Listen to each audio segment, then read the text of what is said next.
Good evening, everybody. This is Dr. Troy Fullerton with Bilingual Barrier Busters. And tonight I want to talk about how do we get from an intermediate level to an advanced level in Spanish or really any other language we're attempting to learn.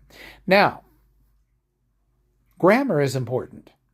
We have to learn the grammar of the language that we're attempting to acquire, and that certainly is a learning curve. No matter how easy, is there really such a thing as an easy grammar? Or maybe I should say, no matter how simple a grammar for any language might seem to be, there's still going to be a learning curve.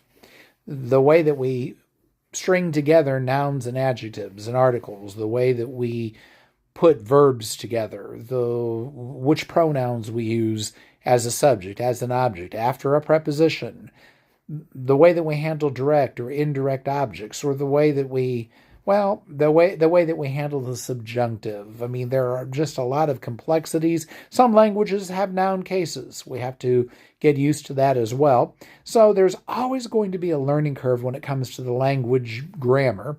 But here's the key. Here's what you need to know. You can learn the grammar. And by the way, there's only so much to learn before you are able to use the language, and you've got this.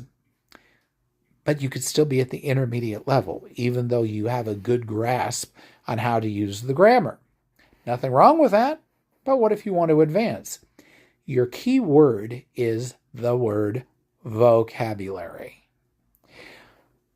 Knowing the vocabulary of your language in different realms and being able to access it without having to think about it is the hallmark of moving from the intermediate level to an advanced level.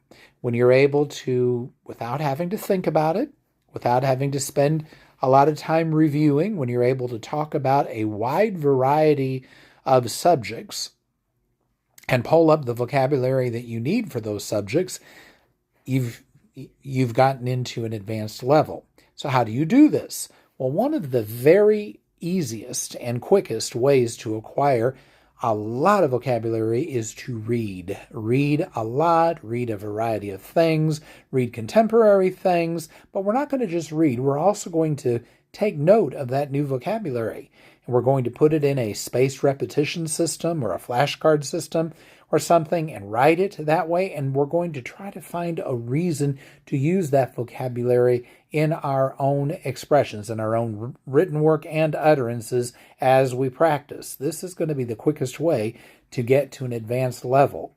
If this is of interest to you, I invite you to subscribe, leave a comment, leave a like.